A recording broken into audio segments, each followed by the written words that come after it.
A lot of companies think that once they've hired somebody, that's that. And they don't think enough about the onboarding process. But a good onboarding process will efficiently ensure somebody takes to your business and takes off from there. A bad onboarding process might have a good candidate leave within a couple of weeks. So I wanted to share some thoughts in the area and some experiences I've had.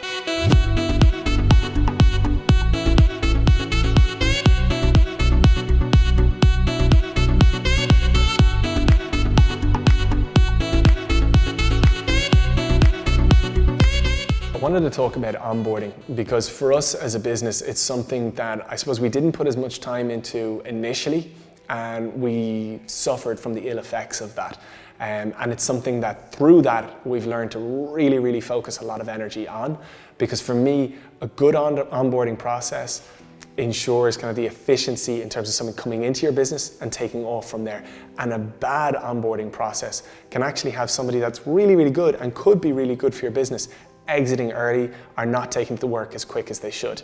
And in that case, you're losing money. If you're losing the money, it's obviously not good for business. So onboarding really refers to kind of the time once you've signed a contract with somebody. So you've been through the recruitment process, you've decided on the candidate, you've signed the deal, and it's kind of that period between them giving their notice or serving their notice and then their first couple of months having started with you.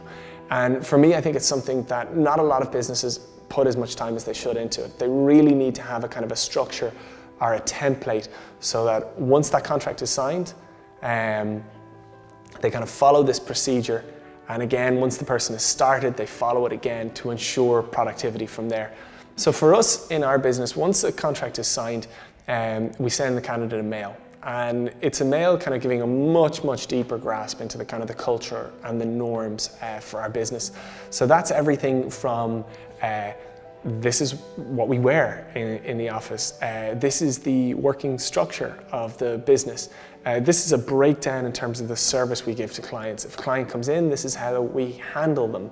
If you have an issue, this is how we like to resolve issues in the work. It's all that kind of stuff that some businesses don't even have this stuff written down, but I think it's so important. It is written down. It's kind of like your policies and procedures. But for somebody coming into a business, like, you'll talk about a lot of that in the interview process, but it's not down in pen and paper. And I think for somebody coming into a business, it's great to have that information so that they don't have to ask as many questions when they start. They just know what are the norms and what are the behaviors.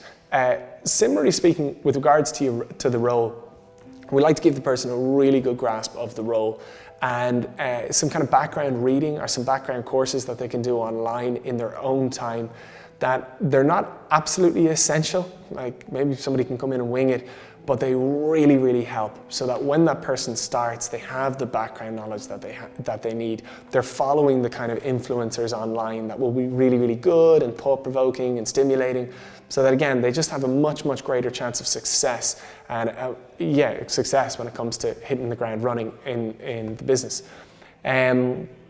We do something a little bit different in our business, that we ask people to come in on a Friday as against a Monday.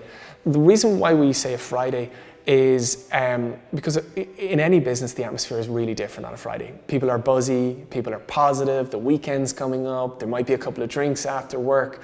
And I just think that's a really nice introduction to a business. As against a Monday, and let's be honest, for anybody in a business, Mondays are tough. You're coming in from the weekend, it's the start of the week. And I just think there's such a difference in atmosphere within companies on a Friday as against a Monday.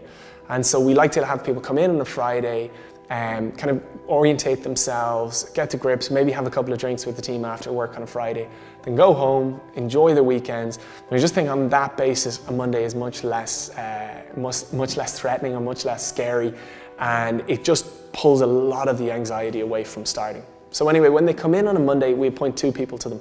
One person to hold their hand in a kind of a cultural sense. So, you know, if they're worried about where to go for lunch or who to talk to or how things are brought up, they're there. They're there to get them set up on their emails. They're there to get them set up in terms of just our way of working.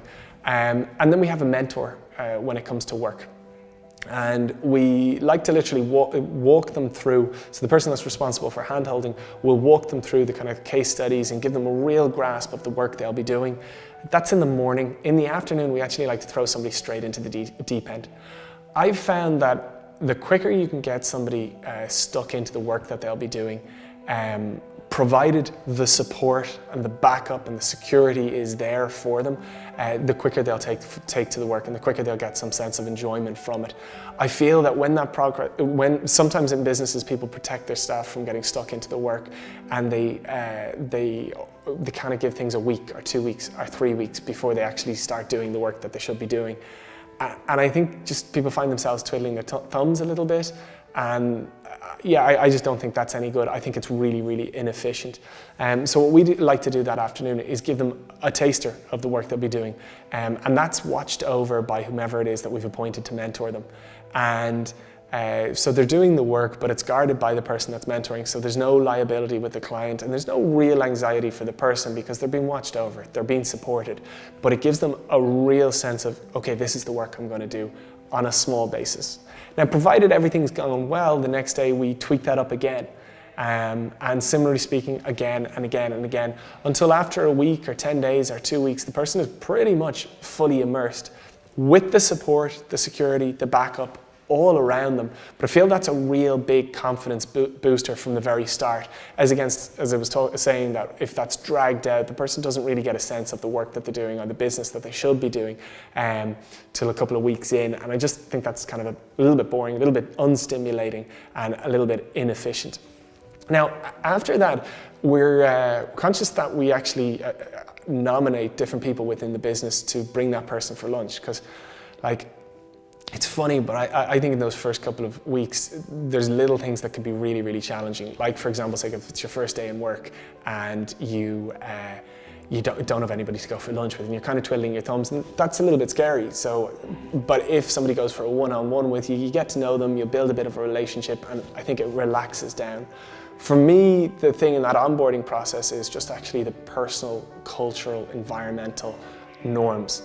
There's a lot of stress coming into a new environment, into a new culture, and as soon as you can settle them, people can stop worrying about that and start focusing on the work and getting productive. So we focus in on those heavily. Anyway, yeah, I'd love to kind of go into more detail, but I'm conscious, with this, it's very different based on the culture or based on the role. So for me, I lean down to those kind of basics that we do that I think can be applied to any business. We also are conscious of communication and checking in. So that person that's responsible for kind of holding their hand, separate to the person that's mentoring them. So the person that's mentoring them is there specifically for the job that they're doing. And the person that's holding their hand will take them away kind of 3 days into the job and just go for a quiet walk and say, look, how are you taking to it? Are you enjoying this? Is there any issues you're having? They might be a bit anxious to ask the person that's mentoring them. So that person that's hand holding them will give kind of whatever they need a little bit support, give the feedback to the person that's mentoring them in terms of whatever extra added support they need or where they need a little bit more clarity shown. And we do that again kind of 3 days later, and then a week later, and then 2 weeks later again, so that if there's any issues that are cropping up that the person might not want to ask, we kind of almost pull that out of them and address it in a much more proactive fashion. So yeah, that's the kind of, I suppose that's the process we take to onboarding, and we found that that has been really, really good for us. As I said, that kind of throwing somebody into the deep end, but with the right support and environment around them, has been really, really productive and really, really efficient to us. For yourselves, as I said, it's not a kind of a one-size-fits-all approach, but hopefully there's some value you can take from that.